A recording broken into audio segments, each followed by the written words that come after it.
Welcome to The View on GU, the place to be for translating uro-oncology knowledge to action. Here are your hosts, Drs. Ali Khan Lalani and Christopher Wallace.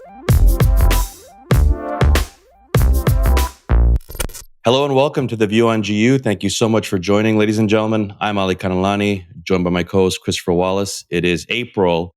At this recording is Testes Cancer Awareness Month. To the young men out there, if you see something or feel something, please report it. There's lots of options available for you in this current era. And Chris, I guess we got to welcome you back. You've just been away. How's your travels been? Where have you been off to?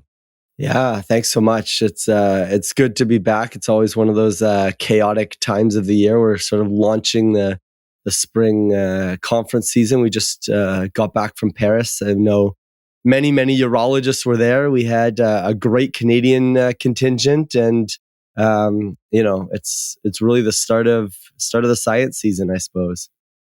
Yeah, it's funny. So much of our travel and academic medicine is built around not just personal vacations, but conference trips. And I think there's some staples that both you and I talk that we try and make, even in our different fields, medical oncology and urology. And they're exciting, they're fun, but there is some underlying rumblings about location. And does it matter where conferences are? Chris, I think it's fair to say our conversation today is going to be a bit spicier. I think it's going to be interesting about our social conscience and where we attend these academic conferences. This is also our first episode where we have a guest. So Chris, I wanted to turn over to you to introduce our special guest today. Absolutely. And so I think you've laid this out nicely. Obviously, coming back from Paris, you don't need to sell Paris too hard as a destination in and of itself. But I think there's a broader context we need to look at. And one of the interesting takeaways I had from the time in Paris is, you're leaving a meeting, you're always asking your friends and your colleagues, when am I going to see you next? Are you going to be at the next meeting? And what we were hearing a lot of in Paris was, oh yeah, no, I'm not going to be there. I'm not coming. And so we saw great Canadian representation at the EAU, more than average, I think. And we're expecting less than average at the upcoming AUA meeting. And I think that's a really interesting example of people speaking with their feet. And so to sort of maybe help us understand this a bit better, I'm really happy that one of my good friends and a fantastic urologist, Diana McGee, is joining us. Diana and I did residency together. She went off and trained in Philly at Fox Chase, and is now back, driving oncology care on the west end of the city in Humber. So, Diana, thank you so much for joining us. I'm really looking forward to your thoughts on this. Thank you so much for having me. So, I want to launch straight into this. You wrote arguably the first paper or the first little opinion piece on this kind of topic, and maybe ventured out on the ledge a little bit with a couple of your friends and colleagues. And I think a lot of the community is now kind of falling in line behind you. So I want to give you a chance to sort of explain what you guys published in Journal of Urology and really what the impetus behind doing this was. Yeah, so certainly it's very flattering that you think it was the first, but there were other sort of groundbreakers in other specialties that sort of jumped on this topic, ahead of us, especially, medicine and obstetrics and gynecology were quite sort of vocal about this from the beginning. But the impetus was that we wrote this article that was published in the Journal of Urology in the JU Forum, looking at and arguing that we should be more considerate about where we're hosting, these big international meetings because of the implications of the repeal of Roe v. Wade. And so suddenly this sort of topic that no one had, needed to give a thought to about where to travel for these academic meetings suddenly became quite important, especially to women, when they're making decisions about where to travel. And so the impetus really was that when you look at the demographics of urology as a specialty, it's changing. We certainly recognize that it's, for a long time, has been very male dominated, much like all of the surgical subspecialties. And there are increasing number of women who are residents and fellows and practicing urologists. And so based on the most recent census, we're seeing about 11% of the practicing urologists are now female. And unsurprisingly so, the vast majority of them are in their childbearing years because they're younger. And there's very good data that says that female surgeons of any type have greater pregnancy complications and are at risk of late-term miscarriages more so than the general population. And so when you put these factors together, we really need to consider that if you're traveling to a state for a meeting or a country that does not allow for the breadth of reproductive health care, if something were to happen, you're putting your life potentially at risk and your well-being. And so it's trying to argue that we need to be considerate of this, especially because the vast majority of female urologists are younger, and we know how important conferences are to people's sort of academic progression. And so having to balance your academic and your professional gains against the potential for catastrophic health risks is maybe not the most fair thing. This is this is a great lead-in, Diane, and thanks for bringing this up. You've touched on a lot. It reminds me of when around, and again, this is for listeners and viewers, not meant to be a per se personal political commentary, but there was always comments that when athletes, for example, had opinions, it was kind of just shut up and play. But of course, academic physicians in general are part of a larger populace that has opinions and feelings. And I wonder if we zoomed out a little bit, what your take or the data shows about wider legislative changes. So how much more conscious do we need to be in academic medicine about these changes? You've talked a little bit about attending a conference, but I wonder if there's other implications about places of training, places of living, and maybe what data or what you're observing around that. So I think that what we're seeing, is that there's a greater awareness, and that's really what this paper was aiming to do, was sort of get the rest of the specialty aware that this is a problem, and hopefully sort of take some, changes forward. And so I think that, people are far more aware. There have been a bunch of studies, sort of survey studies that have looked at sort of opinions of urologists in the field and how they feel about the Dobbs ruling, which, reversed Roe v. Wade or turned the sort of decision about abortion rights back to the states. And so, when we look at female urologists that were surveyed, 80% of them disagreed with, this repeal. And a lot of people, I think it was 60% of physicians, that were surveyed said that if they had to pick a new job, they would be looking in states that had full access to reproductive health.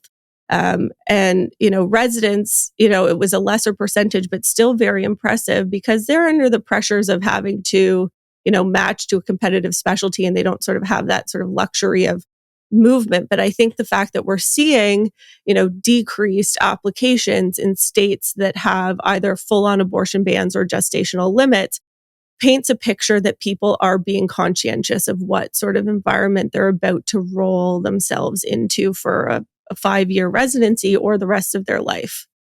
Yeah, and I think the interesting thing we're seeing, and at least in my conversations in Paris, we're seeing is this is going a bit broader, right? It's not just about women who need to worry about their own personal reproductive health, but maybe the general principle of the fact that as a medical organization or as a specialty, we shouldn't be bringing our resources and our funds and our support into jurisdictions that don't support not just our colleagues and the members of our profession, but really the patients we're trying to serve. And so there's the immediate personal health risks that I think you're alluding to, and I think that drives maybe some of those residency decisions. But then there's the sort of broader principle of is this a region that warrants the financial benefits that come from hosting major academic medical conferences. I mean, there's some data that says, this is old, it's from 2017, but, with inflation and, it's got to be more than that now, that in the US, the conference industry contributes $184 billion to the US economy. And so, Wow. I mean, that's a lot of jobs. That's a lot of money. That's a big influx, the hotels, the restaurants, the conference centers, all of that. And to Chris's point and sort of the lead in, like, should we be voting with our feet and with our wallets, like, expressing our displeasure, or, uncomfortableness with these laws, in an economic way. Yeah. I mean, I love that you're able to put a figure on that because I think we see that, especially during COVID, how much conferences changed. And when we came back, I think it really struck us how much this is an important job market. And so being conscientious about how we do and where we do these things is important. So let me play a little bit of a devil's advocate and see what some viewers and listeners might be saying. Well, that's not us; we're different. So what I mean by that is we're talking a lot, and obviously the world is focused a lot on rulings in places like the United States. But what about ex-US? And let's think a little bit about Canada too. What do you think this means for Canadian physicians? Do you think we're kind of shielded from this kind of discussion? Are we seeing this relevance of being conscious more than just being inside U.S. borders? I mean, if we kind of apply this to Canada, what would be your kind of take on that? I think, all of these organizations, they're named after the country or the region, the AUA, the EAU, the CUA, but they're international meetings first and Mhm. foremost. And I mean, especially, the EAU and the AUA, like they're huge, huge meetings and their reach is international. And I think, especially with the AUA, it's important to recognize, the implications of the laws within the states. And I think it extends beyond sort of reproductive health care. And it could extend to, gun carry laws and LGBTQ rights. And there are states where people don't feel sort of comfortable to attend safely. So I think this debate or this sort of conversation extends beyond just reproductive health care rights. And I think as a Canadian, I mean, I certainly wrote this when I was a fellow in the US. And so it was sort of more at the front of my mind. Um, and but we all are mobile creatures. No one is fixed in location. And so it's very, for medical students or residents thinking about where they're going to apply for, you know, training afterwards, this is a big, issue to consider, especially because in Canada, these rights are pretty well ensconced. I mean, nothing is, permanent within politics, but you feel pretty protected as a female of childbearing years with respect to your rights. But I do think it's important that we're aware of this because, within the US, you can be a bit insular. And so recognizing that you're bringing all these people in from, outside of your borders to, contribute to your economy, to contribute to your science, I think we need to have a bit of a more worldly view. Mm-hmm. I totally agree. I think it also highlights, though, maybe a wider question, which is to say that the legislative environment clearly influences how people make choices, and we've seen that other examples in Canada, right? We see fluxes of physicians between provinces when there's political changes and there's political environments that affect physician migration between provinces, and so this is one example of a really hot button, I would say, legislative issue that's affecting people's behavior. But there's numerous other examples of how governments choose to interact with physician populations that affect how people practice and where people practice.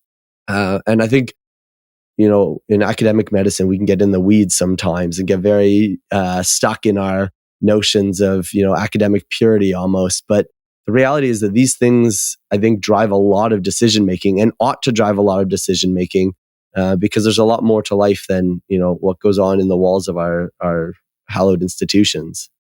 The other component to think about is that the US is a huge driver of advancing medicine and advancing science. And if suddenly you take away the ability to care for women in critical situations, you're restricting the ability to move the needle forward about how to better provide care. So if big states like Texas, who have huge, research budgets and huge research institutions, if suddenly one of the most sort of common things on a care algorithm is stripped out from those providers, we're now losing the ability to sort of educate residents, fellows, medical students, but we're also losing sort of the impetus to improve care because things are restricted.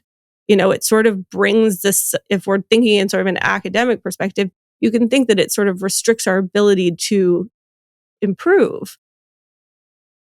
Yeah, I wondered, as we're talking about this, I'm aware that we have three people who are similar eras, Canadian educated, fellowship in the US, and staff people where we are. Would it be fair to say, or is it an oversimplification? And I want your honest take. Would it be fair to say that the so-called our generation or this current era is likely to be more vocal and perhaps, as we've all talked about, vote with our feet more, or maybe has more privilege or more ability to amplify our message than, let's say, maybe the generation before us or those who trained us? Like, do you think there is this actual needle moving with our cohort? I mean, what are you? I'm happy to give my take on what I'm seeing from trainees and fellows, but I wonder each of you, I mean, do we really feel that our generation is likely to move the needle more and be more vocal based on what we're seeing? I think that certainly we're far more vocal. I don't think it's an oversimplification. I think that it's probably right. I think, the fact, even though that we're, of a younger generation and don't have sort of the years of academic pedigree that some of our, older attendings or colleagues do, I think we're less fearless, or more, sorry, I should say more fearless to sort of go ahead and voice what we think is wrong. I mean, I think one of the best examples of this is Ashley Winter on Twitter just, very vocally said like she's trying to have another baby with her husband. And, she previously suffered a miscarriage and she's not going to the meeting because it's too high of a risk. And I mean, that tweet, the last time I looked, got, thousands of likes and hundreds of responses. And I think that type of sort of honesty and willingness to put yourself out there is sort of more emblematic of our generation. I agree. And I think there's also a bit of a reimagining of what medicine is. And so I would say, there's maybe it's for better or for worse. There's a bit of a drift from this notion that, medicine or surgery is a calling and it's the like thing to which you dedicate your life, and more an acknowledgement that it's a portion of your life and other factors need to weigh in on your decision making. And so I think we are seeing people prioritize factors other than the career progression in making decisions like this. I weighed the opportunities academically and networking wise that would come from being at the meeting against my discomfort with the idea of supporting where it had been scheduled. And so you have to balance those. And in the end, for me, it was a decision that wasn't that hard, but I'm not going to the AUA. And I made that pretty clear. And then I got some great offers to participate in pretty prestigious things at the AUA. And I, had to reconcile the fact that I didn't want to go with the fact that I was missing out on some great opportunities. And I think, that's a trade-off that all of us have to grapple with a little bit. And I think as we maybe take a slightly different perspective on what being a physician looks like and what component of our life that represents, people come to different conclusions maybe than would have been the historical norm. I'm interested in your thoughts, Ali Khan. What do you think? Yeah, what's the med-onc angle? I think it would be, I think as much as we're in so-called different sandboxes, I think there's more similarities and differences amongst those of us in the, let's say, wider GU field.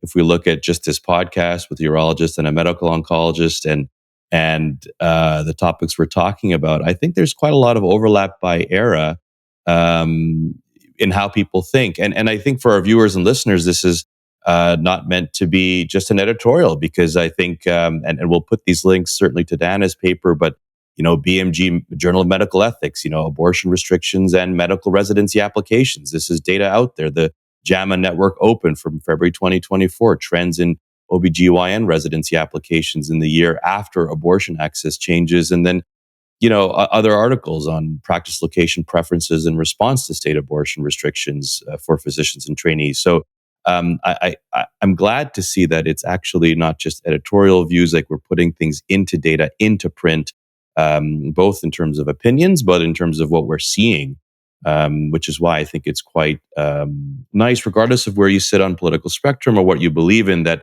we have to have these conversations that maybe folks couldn't have before. Maybe there was fears of repercussions. And so to see all of us having this conversation, Chris, I would say that I think these are very common sense conversations. And I think we also are probably able to probably talk with a little bit of kindness, given we have so many trainees from around the world who are coming from different places and contexts that maybe these conversations aren't happening so freely. So we need to make sure we kind of respect the individual boundaries we might have. We have a couple minutes here, and this has been a great talk. I know we could do this for a lot longer. Diana, any final kind of your take or thoughts on data you wanted to highlight, or any final pieces that maybe we haven't gotten to? I think the biggest thing is that moving forward, the real sort of purpose of that article that we wrote was to call attention to this issue. And I think now there is a greater sort of awareness of the problems with hosting meetings in states, that don't have access to the full sort of complement of reproductive care.